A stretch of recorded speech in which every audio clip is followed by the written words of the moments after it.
So I don't see anyone else in the waiting room. If you want to get started, I can let people in if they come in. And like I said, this meeting is being recorded.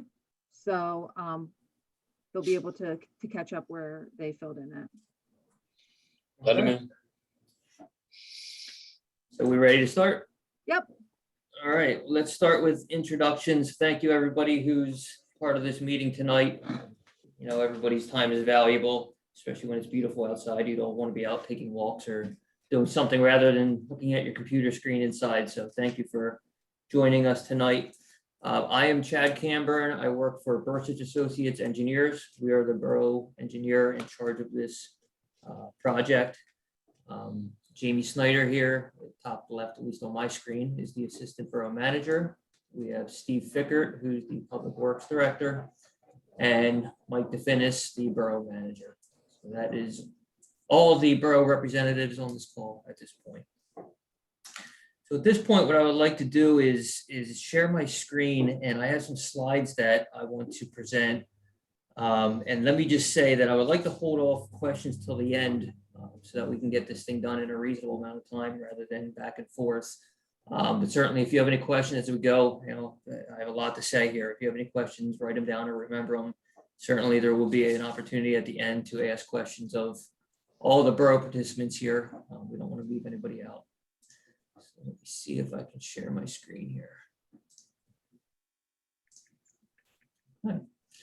So before I get into the actual project, I wanted to give a little background on why we're doing the project. We're doing the project to eliminate sanitary sewer inflow and infiltration, commonly referred to as I&I. Inflow is clean water that flows into the sanitary sewer system through direct connections of storm systems to the sanitary system. So that is direct flow of rainwater or groundwater into the sanitary sewer system. Infiltration is groundwater that gets into the sanitary system through cracks in manholes or cracks through pipes. The impacts of I&I are overflows, are the most important one, most likely. These pipes are not sized for clean water. They're not sized to convey stormwater, groundwater, roof drains, water from the storm sewer system. They're sized to handle sanitary sewer flows from buildings. So if clean water is getting into these systems, the pipes cannot handle it, and you potentially have overflows. And that picture that you see on the top of the slide here, that is a real picture, not in the borough, but that is a real picture of an overflow. Another impact is pollution. You know, this is sanitary sewer. So when you have an overflow, it is sewage, raw sewage that can get into the environment. If you have that problem, it would be heavily diluted, but nonetheless, it would be sewage that would be getting into the environment. And of course, anytime you have raw sewage getting into the environment, you have health and safety concerns, and you could potentially have backups into private sewers. Into the private properties. And we have seen that, you know, people have basement drains, for example, or toilets in the basement. It could back up if there's too much water in the public system, that it backs up into the house. Another impact, one that everybody cares about, is the cost. So there's a cost for conveying this clean water. There's a cost to treat this clean water, because keep in mind, there's no way to separate the clean water from the dirty water. So everything that gets into the sanitary sewer system goes to the treatment plant and it gets treated, and it costs a lot of money to treat water. Costs associated with emergencies. So if there's an emergency overflow or an emergency repair that needs to be made, certainly those costs for emergency repairs are a lot higher than the cost for a planned project where you can bid it out and go with the lowest bidder. And then fines. So DEP, the Department of Environmental Protection, can fine a municipality if there is an overflow. I mean, it's part of the Clean Water Act, which is a federal law. In addition to that, the Hatfield Township Municipal Authority, through an agreement with the borough, has the opportunity to levy penalties to the borough if the borough exceeds the agreed upon sanitary sewer flow to the treatment plant. I'll say this, the HTMA, the Hatfield Township Municipal Authority, has been great. They have not levied penalties onto the borough in the past, mainly because we have been doing these types of projects. They see the efforts that the borough is making, and to be quite frank, the borough has exceeded the agreed upon flows for many years now. And through the partnership of the borough and the HTMA, the relationships that the borough has built through the staff and the elected officials, and the fact that the borough continues to make efforts to eliminate I&I, the HTMA has not levied penalties onto the borough. And we certainly consider or intend that to continue. So that's the impacts of why we're doing this project. And I want to show you here sources of I&I. So how does this water get into the sanitary sewer system? Well, you have public system and you have private system. So one source of inflow are roof drains. And I hope everybody can see my screen here. A roof drain connection is simply the gutters that go through your downspout and are connected to your private sewer lateral. And that sewer lateral goes out to the public system.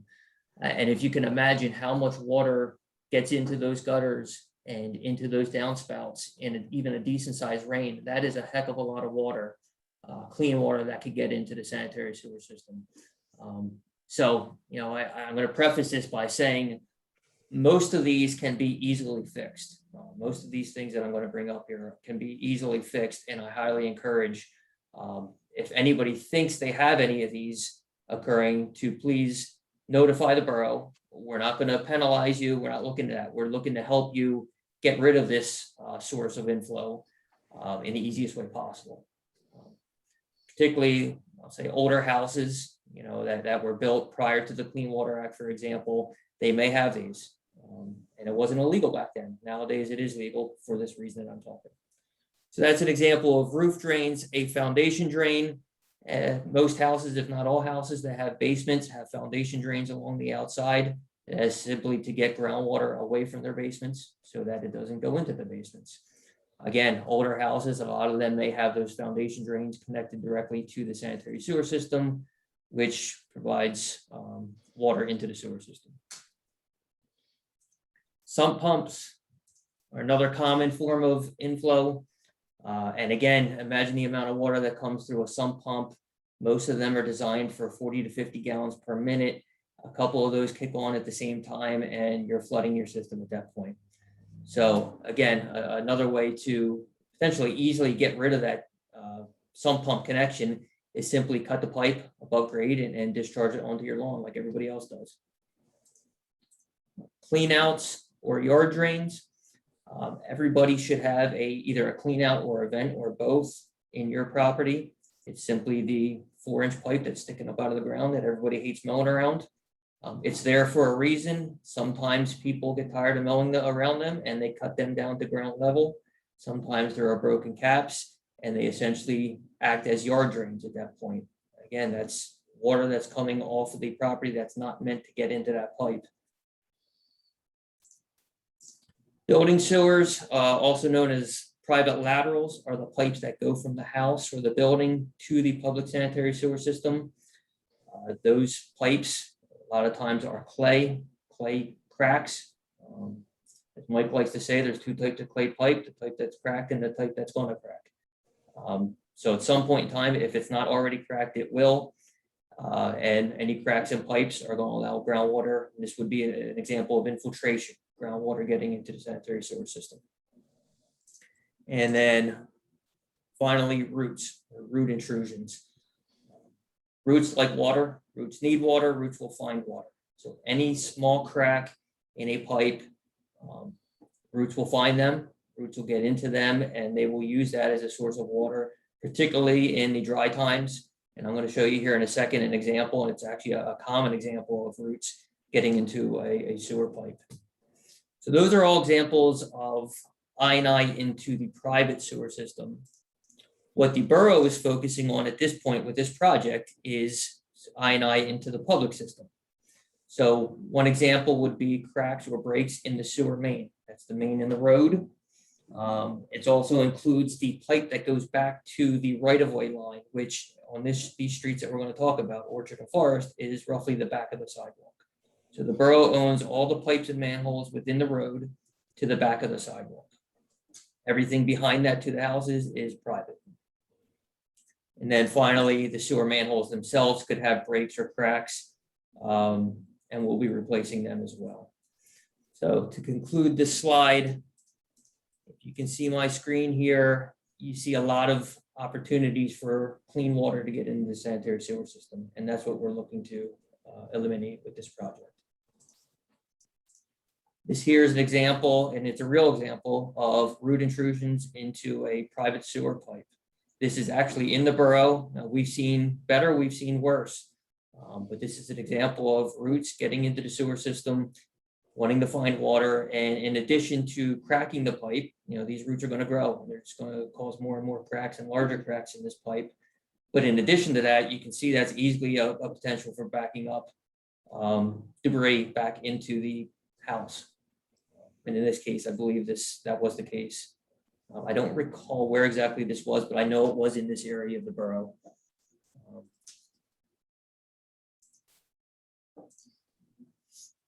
So back in 2018 and 19, the borough received a grant, a $200,000 grant to replace the sewer system in East School Street. And this is an after picture of the work that was done. You can see here, I'm pointing to with the yellow arrow, that is the sewer main that was replaced. It included the manholes, it included the 8-inch sewer pipe, it was clay.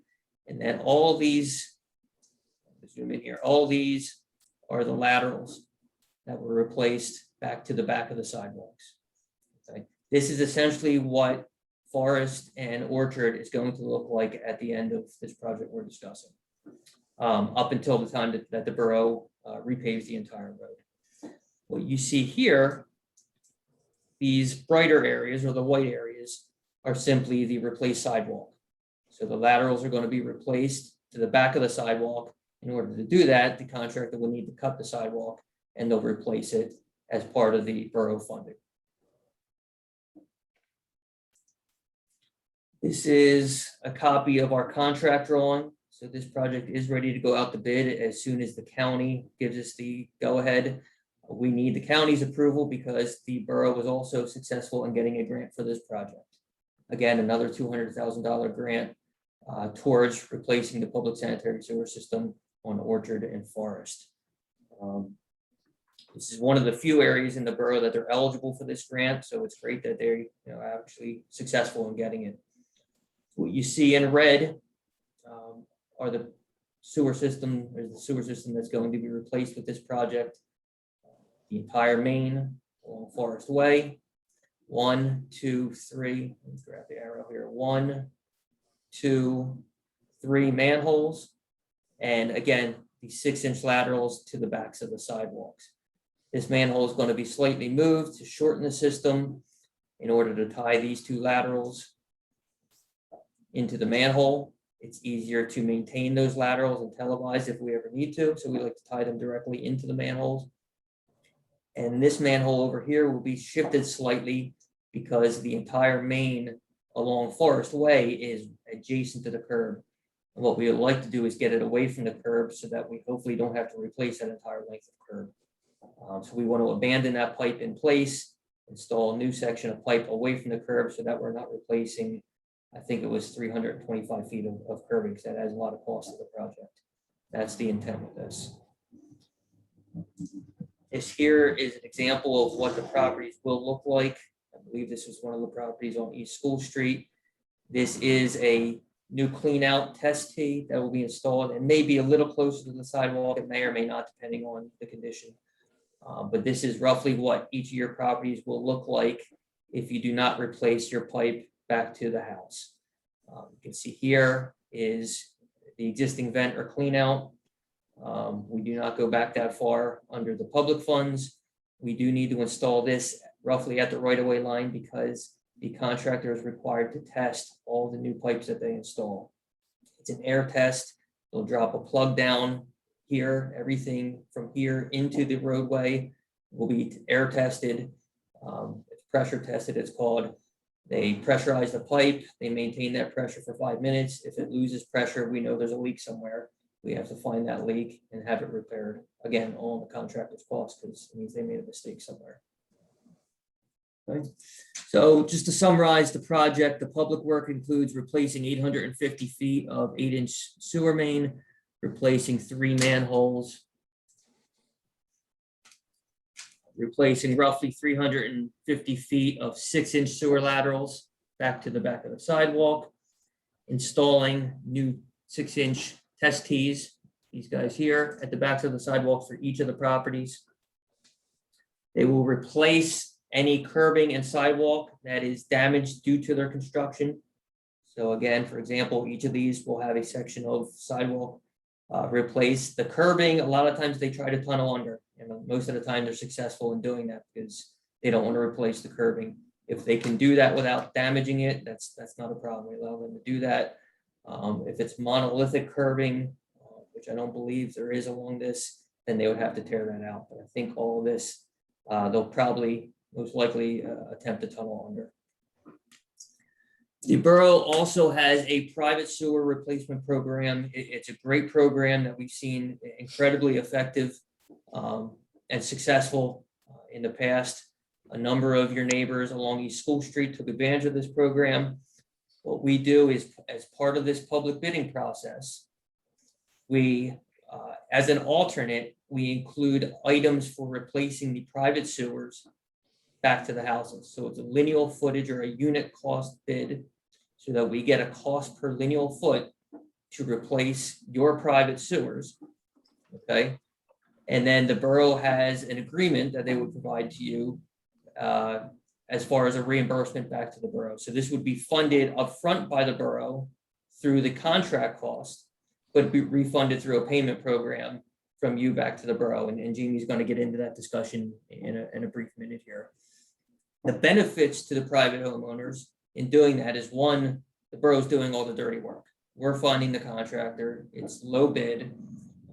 We're experienced in this work. The contractor will be required to have insurance and bonds. We're inspecting everything that they install, and there will be a 1-year maintenance bond on this. So again, all the required insurances and bonds will be in place. We're finding the contractor. We review references. We make phone calls. We review their experience. We know that a good contractor is going to get this job because the borough has the right to reject any contractors that we do not feel is sufficient for the project. And then again, all the payments will be through the borough to the contractor, and there will be a 1-year bond. And then again, it's not an upfront cost to you unless you choose that. Certainly you can, but they do offer a payment program. And again, you can choose based on your funds, how much you want to do. If you want to go back to the house, that's what we encourage. If you want to go back 10 feet, 20 feet, again, that's your choice. The goal of this project is to replace as much pipe as possible, so we definitely encourage going back to the house. But certainly there's a lot of opportunity for variations. And let me get through this one last thing here before Jamie gets into the payment process. So as far as the private sewer work would go, the borough has requested proposals from contractors to televise the private pipes. That way we know what the pipes look like. In order to do that, the borough will need your consent as the property owners. We would like your consent by June 3rd, which is 2 weeks from tonight. And that consent would simply be, yes, I would like you to televise my private pipe at the borough's cost. The borough would front this televising cost. Okay, so we would like a yes or no by June 3rd. And then at that point, if you do agree to have the televising done, the borough would provide you an agreement for you to review and sign. We would like those agreements signed and in hand by June 17th, which is 2 weeks after that consent. The televising, for those who choose to do it, would be done by July 8th, which is 3 weeks. And then the agreements to do the actual replacement work would need to be in hand by roughly August 15th. Okay. And the way that works is we put this project out to bid, and once the bids are received, and they will be received by July 13th, at that point, we will know who the low bidder is. We will know what the unit costs are for the private work, and we can give you a cost. That way you're not saying yes or no to an unknown cost. You'll have a known cost, or you can determine your cost based on those unit costs that are by the low bidder that we're going to open up. We'll also provide you, obviously, copies of the televising, assuming you authorize us to televise. That way you know what your pipe looks like. That'll help give you a little bit of information on whether you think it's a good idea. We see all kinds of pipe out there. We see clay pipe, we see cast iron pipe, we see ductile iron pipe. If it's new, it'll be PVC. I suspect most, if not all of you, will not have PVC, or most likely have clay, or you'll have cast or ductile iron. Clay, like I mentioned before, if it's not cracked already, it's going to crack. If it's ductile iron, they're usually more stable, but you'll get a lot of scaling. So keep in mind, sewage is highly toxic. It's corrosive. Over time, it eats away the pipe, and that pipe scales, and then it can collect, the material that comes through that pipe, and eventually lead to a backup in your system. And that's what we saw, I believe, on the pipes on East School. I believe most of them were cast or ductile iron, and we saw a lot of scaling, and some of them actually did have backups. So Jamie, at this point, I'm going to kick it to you to discuss the payment plan options that the borough provides to the residents. Okay, great. Thank you, Chad. Good morning, or good evening, sorry, everyone. So as Chad mentioned, this is the project for Orchard and Forest. We offered private lateral replacement as part of the East School Street project that we did in 2018 with the CDBG grant. What you would be allowed to do with the borough is, if you are interested and you agree by June 3rd, and then have a written agreement with us by June 17th, is we will pay to televise your lateral. With that information that you're provided, and the cost that you will be provided by the contractor once the bid is awarded, we will tell you, for example, say it costs $3,000 to replace your private lateral. That's just the general number that I'm pulling out of thin air. I'm just using it for easy math calculations. The borough will offer you a 12-month payment plan, interest-free, to replace your private sewer lateral. So what that means is, upfront, Hatfield Borough will pay the contractor, as part of the bid, the $3,000 that it would cost for your private sewer lateral. What we are asking residents to do is enter an agreement with the borough. As I mentioned, interest-free. The payment plan can be over 12 months. So that would be a $250 payment for 12 months, interest-free. As part of that, we, the borough, have to lien your property. So we would put a municipal lien on your property. What a municipal lien is, essentially, would mean that you couldn't go to settlement on your property if you were interested in selling your home. If you had a lien, you would have to pay that lien off before you went to settlement. It doesn't affect your credit score. It's not like your credit score is going to drop 50 some points or 30 some points because you have a municipal lien on your property. It simply is collateral to the borough, and kind of a reinsurance that we will get our money back, whether that's over 6 months, over 12 months. That's just something that we offer, kind of like a contingent upon your paying us back. As soon as you pay us back, we lift the lien from your property, and everything's taken care of. You would have to sign an agreement and enter into that agreement. It's a legal document that our borough solicitor would provide you. So it's pretty standard. We do this, for electric payments, those type of things. We do liens quite often. That's just one way. Another way is, if you're interested in the project, you're certainly welcome to pay for it all up front. So if we would get you a cost, and the cost was $3,000, and you're in and you want it replaced, you certainly do not have to go on a payment plan with us. You certainly can pay right up front. And that is what some residents chose to do on East School. We just understand that the project's coming up quickly. We know that with anybody's budget, sometimes paying $3,000, $2,000 out of pocket for something in a short amount of time isn't feasible for most people's income. So we are willing to work with you through this process if you're willing to replace your private lateral. Another thing I wanted to mention was, if you attend or you have watched any Hatfield Borough Council meetings recently, there's been discussion about a sewer lateral ordinance.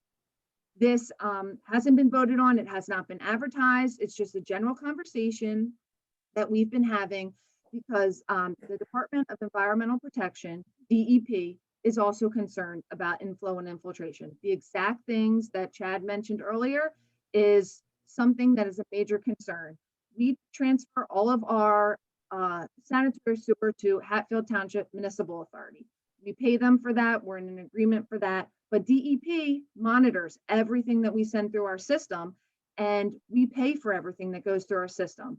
They're encouraging municipalities to put in a private lateral ordinance, which would mean before you could sell your property in a municipality that has a private lateral ordinance enacted, you would have to televise your lateral. And if deemed that your lateral was cracked or broken or in need of repair, before you could sell your property, you would have to make those repairs and or replace your lateral. So this is a conversation that Hatfield Borough is having. Hatfield Township has already passed an ordinance very similar to this, along with, I believe, 20 some or 30 some municipalities in the county. It's coming. We are looking at it. It's coming up. It's just something I wanted to make you aware of, that if you're kind of on the edge and thinking, hey, this is something I may or may not want to do, but in your long-term goal for the borough, maybe you're thinking about selling in 5 to 10 years, this could be put in place then. I can't say it will or it won't. That's up to our elected body, but it is something that they've been talking about probably now for the past 3 months. No decisions have been made. Again, it has not been advertised, but it's a conversation that's taking place and has got some interest in it. So again, if you want to take part in this project, there would be your private lateral. That's a lateral that comes from your home that would connect to where the T right behind the sidewalk that the contractor is going to put in. Chad kind of highlighted right there with the cursor. We'll be willing to work with you with an interest-free payment plan out over 12 months. In return, we just need to lien your property for that amount of time for you to make the payment plan. And then everything will be taken off and we can move forward. So if you're interested, I was planning on sending a letter out to you or have Public Works take the letters to the doors because sometimes the mail can be a little bit slow when we're in a time frame right now. So that we need kind of an idea by June 3rd and a written commitment by June 17th. I'm going to highlight what Chad stated in this meeting and highlight kind of some options that we can have for you, just so you can see it in writing and kind of feel if you're interested in taking part and having your property televised. That's the first thing. So the first thing you need to consider is if you want it televised. And once you have that information, we can then move from there. And if you'd like to move forward with the private lateral project. So look for something, just a highlight of what happened in this meeting tonight, and it'll have my contact information as well as Stephen Fickert's contact information. He's your Public Works Director. In case you have any questions that we didn't get to answer tonight and you want to make that commitment, it'll have our information that you can get back to us and we can put you on the list for televising. Great, thank you, Jamie. And to emphasize Jamie's point with DEP, it wasn't too long ago, 2019, where DEP required the HTMA to upgrade one of their main sewer pipes. And in fact, the borough had to pay for a portion of that because there was so much clean water getting into it that it was overflowing. And there was some development that was proposed in the borough specifically that DEP and the HTMA would not allow them to build their development because this pipe was not sized. They could not add any additional sewage flow until the pipe was upsized. That project was done, partially funded by the borough. It was over a $700,000 project. And that's just an example of some of the impacts that can be levied by DEP and the HTMA. So to discuss a little bit more on the cost, Jamie threw out 3,000 just as a round number. There's certainly variables that go into those costs. One, we don't know who's going to win the bid. We don't know what their numbers are going to come in at. So there's a lot of variables there. And another variable is how much pipe is going to be replaced. The majority of these houses are between 30 and 40 feet off the road. I believe on this side, on the north side, I guess, is roughly 40 feet off the back of the sidewalk. On the south side, I'll call it, is roughly 30 feet off the back of the sidewalk. I did some quick calculations. If it's 40 feet of pipe at 100 feet or $100 a foot, and on top of that, you're going to have a clean out and a trap and vent, which is going to add some cost. You're looking at roughly $5,000 if you replace all the way back your house. And we get, for example, $100 a foot and $500 per clean out and vent. If you're looking at 30 feet, and I'm just giving you a high and a low here. If you're looking at 30 feet of pipe at $75 a foot, you're looking at closer to $3,000. So if I had to ballpark a number for you, I would say probably between $3,000 and $5,000. Could be a little bit lower. I suspect it wouldn't be much higher than that, but it's probably in that range. And that cost would be for lawn areas. So if I go back to this example, here's an example of lawn area. It does not include replacing your beautiful garden or a retaining wall or a sidewalk. If any of that would be in the way, it would be the resident's responsibility to remove that, or at least if there's something that you want to retain, and then ultimately put it back together once the contract is done. The contracted work would include, say, for example, seeding and strawing. And this doesn't show an example of seeding strawing, but after this picture was taken, the contractor put seed down and they strawed it. And that's how your properties will be at the end. Regardless of whether you go all the way back to your house or not, that's how this would be completed. And then you can see, over time, you don't see any of that in this post or after picture. All that grass is growing back. It takes a little bit of time.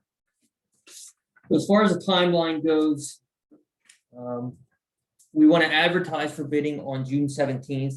And these dates do play in with the dates I gave you for the televising of private sewers and the agreements that we discussed. So we want to advertise for bidding on June 17th. That is the day after we expect the county to give us authorization to advertise. Bids will be opened on July 13th.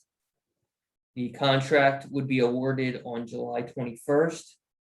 And the start of the contract would be August 19th. Now, these are all tentative dates, but we feel like these are pretty solid. Now, when I say start a contract August 19th, that doesn't mean you're going to see equipment on August 19th. At that point, the contractor knows that they have the job. They can start submitting us what are called shop drawings or drawings of the materials that they're going to use. We need to review them to make sure that they meet the specifications that are in the contract. They'll provide us with any traffic control that they intend to use. They'll provide us with a staging area. They'll provide us with an anticipated schedule. That way we know up front when they intend to begin and end. This is a 75-day contract, which means within 75 days at the start of the contract, they'd have to be substantially complete.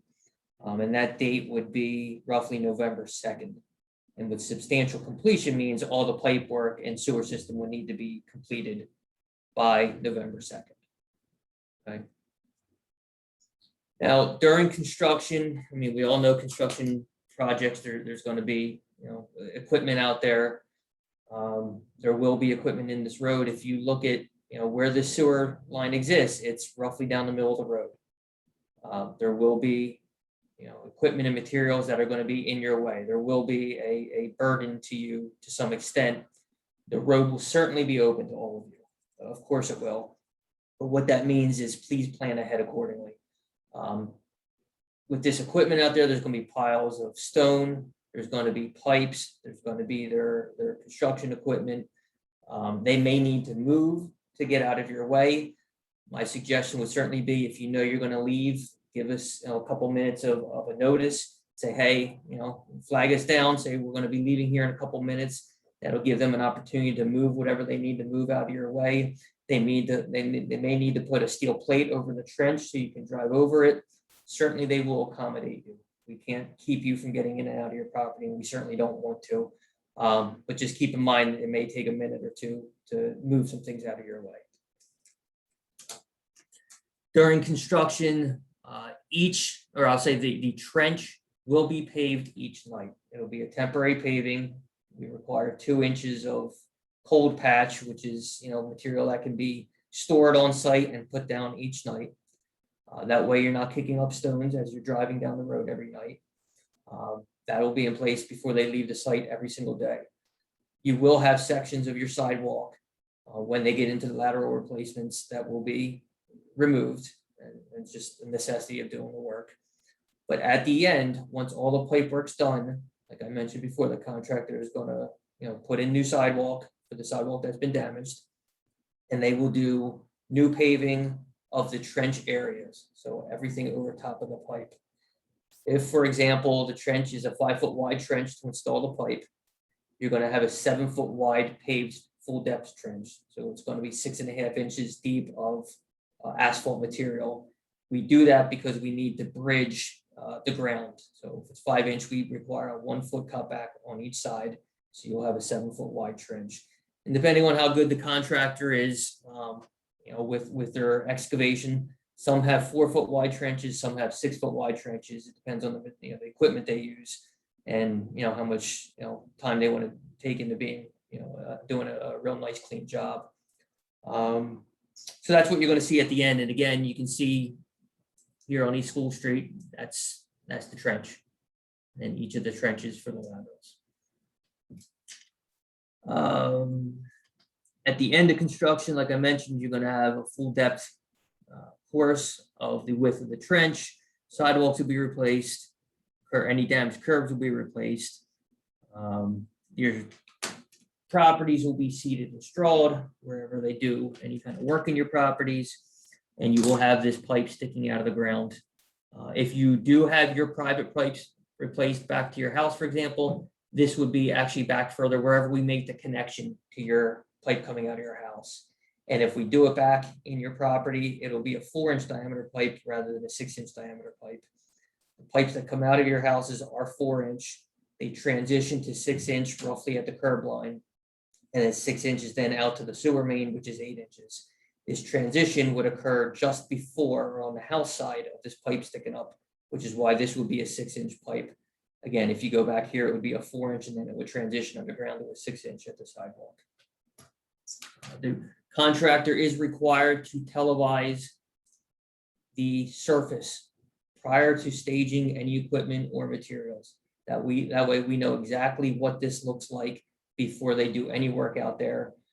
Inevitably, there's always a resident anywhere. I mean, we do a lot of this type of work, so I'm not just saying in the borough, but anywhere. A resident thinks that the contractor may have damaged their sidewalk or curb.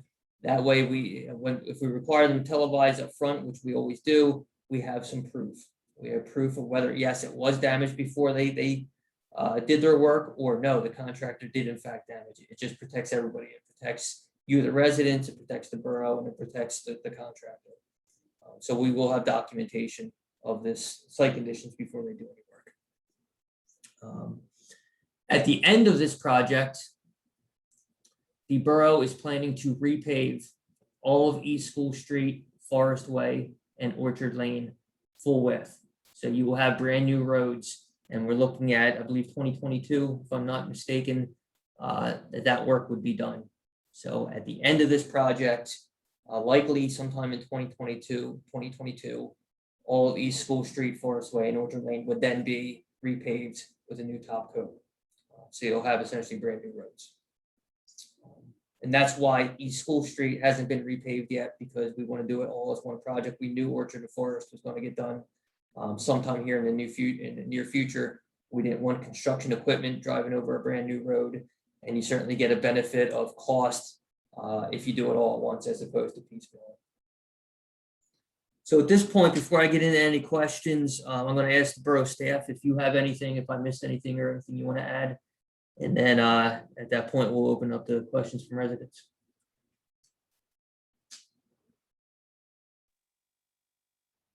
I do not have anything to add, but thank you, Chad, for going over that for everyone. I think it's very beneficial that residents can see the project that's coming up. As now that Zoom's available, it makes it easy for everyone to get together. And I appreciate you taking the time tonight to let them know what they can expect to see in the next 6 to 8 months, and possibly paving in the years to come. Great. So it sounds like we have nothing more from the borough representatives. Let's open it up to residents. Please ask any and all questions that you might have.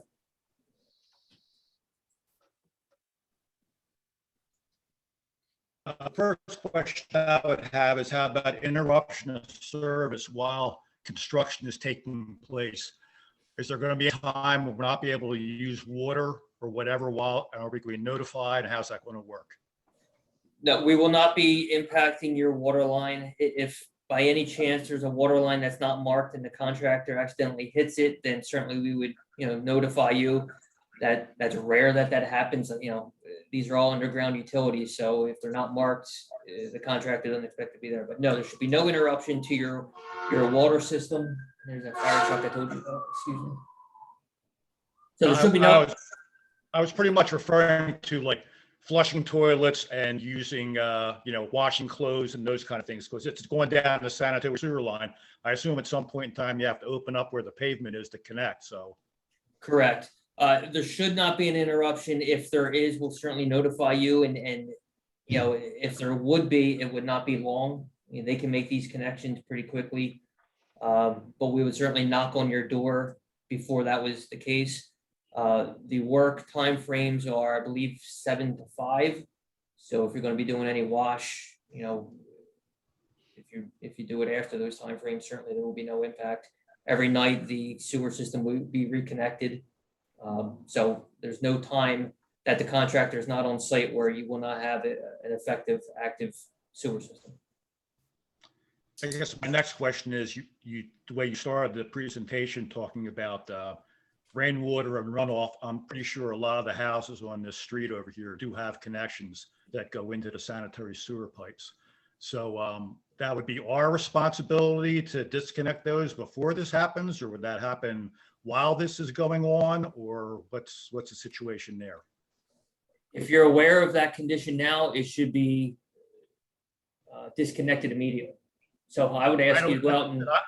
I assume that that's where they're going, because I have, drains coming off of the roofs, they disappear underground, and I don't see any outlets. The only other outlets I have are sump pumps, and I know where they're coming from. And I know the rainwater doesn't go through there, so I'm assuming that it goes into the sewer pipe, sanitary sewer pipes. Okay, so sump pumps that are connected, typically they can fairly easily be disconnected.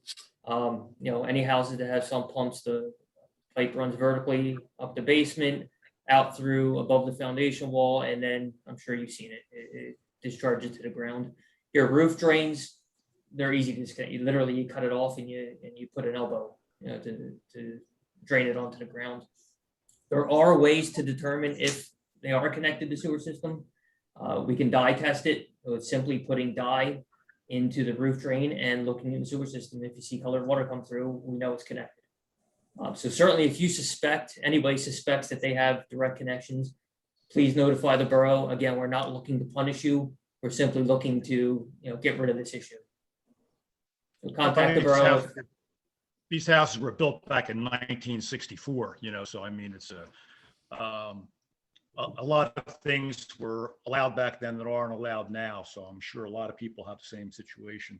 Yeah, you're absolutely right. And most people, first of all, they don't know of it. And second of all, they don't know that it's a problem. So again, part of this is educational and, letting everybody know that how big of a problem it really is. And again, most of these are very easy fixes and they make such a big impact. The other question I have is I know I have cast iron that's going through the basement, exiting out the building. Can we assume that it's cast iron from there to the street, or could it transition to clay or something else? It certainly could transition. I would suspect it's probably cast iron all the way out to the public system. But who knows what builders did back then? A lot of times builders used whatever they had in the back of the truck. So I can't say if it is or not without televising it. My guess would be it probably is cast. Okay. What condition it's in, who knows? I mean, televising would tell us that. Right. The other question I have is if we do go ahead and decide to have our laterals replaced all the way back to the house, I have an awful lot of, there's trees, there's an air conditioning unit that's in the way. I guess that's all my responsibility to make that happen and get prices for that before this takes place. That's correct. Anything on your private property would be your responsibility. Do the contractors, I know that they can do trenchless replacements of sewer pipes. I guess that's not available in this situation. No, we're not doing trenchless. Trenchless would be what's considered pipe bursting, which we wouldn't do in this case. Lining, which we don't do. We don't like doing lining on laterals for a number of reasons. Not too long ago, the borough had a real problem. Not just the borough, we've had a couple other municipal clients that the liners came loose and they clogged the entire sewer system. So we don't like liners. This would not be a cost-effective situation for pipe bursting. Really, digging is your best option. Okay. And Chad, I guess, oh, go ahead. are you going to go ahead and contact us as to whether or not we want televised piping done or not? Yeah, so I can answer that, Chad. I was going to put an email together or a letter together and send it to you, and then you can have my contact information and let me know if you're interested or not on the televising, which the borough will fully pay for. And then once we give you your results of that televising, you can then let us know if that's something that you want to move forward with the replacement of the pipe. So I will reach out. I will give you my contact information and Stephen's contact information. And then you can let us know by June 3rd if that's something that you want to move forward with. I did see there was a question in the chat box. If you decide to replace the pipe all the way back to the house and you pay in full immediately, is there still a lien placed on the property, or is the lien only when taking advantage of the payment plan? So if you are interested in paying in full upfront, we will not lien your property. The only time we will lien your property is because we're paying upfront for you, and that's kind of a collateral deal. So we make sure we get, it's just a security way to make sure we get our money. So if you're interested in taking part of this project and you want to pay upfront and you can do that, we encourage you to do that as well. So only the lien will be placed if you are working on a payment plan with us. And that's only 12 months anyhow, right? Yeah, yep, correct. Yeah, so we offer a 12-month is the farthest we had gone out for East School. I know if you wanted to do a 6-month payment plan, like that's something we could do as well. We just tried to see as far as we could stretch it out, and we had offered that for East School, so we decided we would do the same for us. So yes, that lien is the last payment you make that day and the check clears, we notify the solicitor and she takes it off immediately. If I may interrupt or interject for just a second, part of all the costs associated with that are part of the repayment. So if you were to pay up front, you wouldn't be charged for the solicitor's fees and the filing fees for that lien as well. So those fees are actually put on top of whatever the costs are for the replacement. And that the borough has to do that legally because we can't, for the services that the borough renders, we have to charge for them. Just so you're aware. So the discount for paying in cash is not being charged for the lien, the solicitor's fees, and the cost of filing the lien, which come to about $160.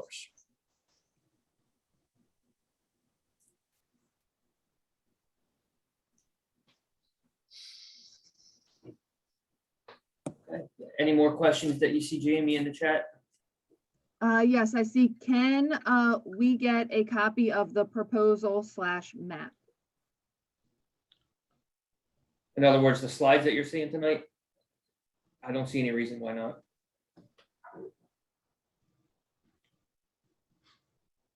Obviously, contact Jamie and give her your contact information and we can get it out to you.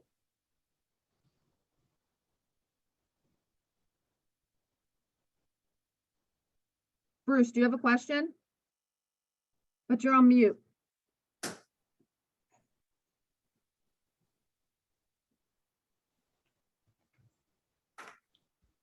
No, still on mute. Let me see if I can do it. Wait, somebody else is on talk. Do we raise your hand? I don't know. Should I ask?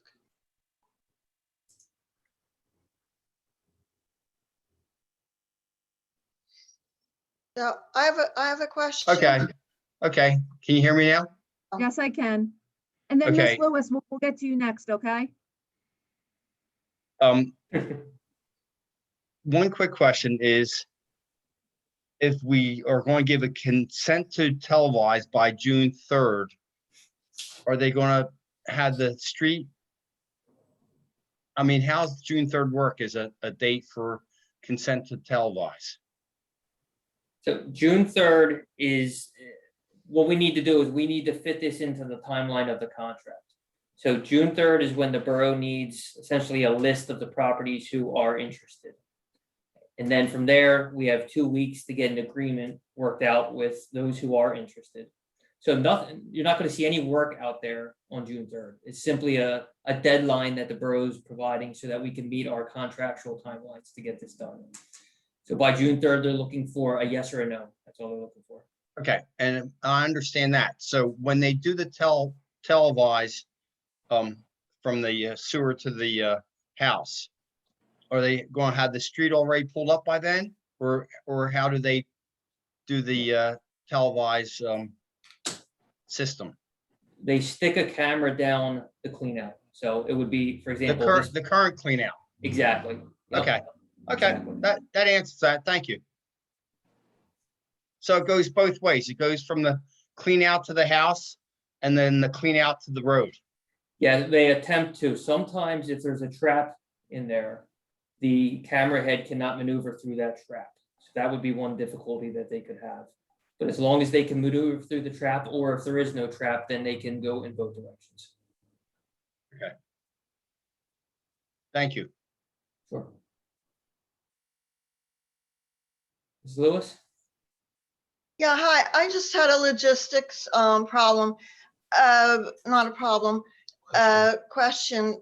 I don't think that there wouldn't be a problem if during the day we park in the Centennial Park parking lot and then move our car back to our house at night after the people are shut down.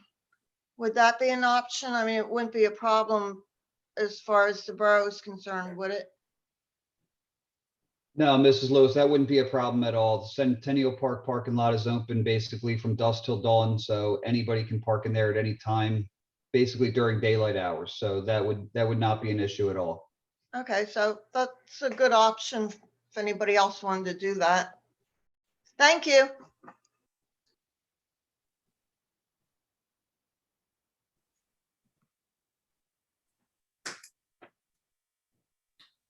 See anything else, Jamie? No, I don't, no, I do not see anything else. Okay, so if there's no further questions, again, we appreciate everybody taking their time to join us here tonight. Hopefully, this was somewhat educational and you see the benefits of what the borough is looking to do. And again, the bonus is they got grant money to do it. So it's not often that you get free money to do work that's necessary. So hope everybody has a great night, and I'm sure the borough is looking forward to hearing from you regarding televising by June 3rd. And certainly if there's any other questions, reach out to the borough and we'll be happy to answer them. Okay, thank you. Take care. Chad, thank you. you, Jamie, Good night. Steve, thank you very much. Ladies and gentlemen, thank you for your time. If you have any questions, as Chad said, don't hesitate to contact us. Good night now. Good night. Good night. Thanks all. Good night. Good night.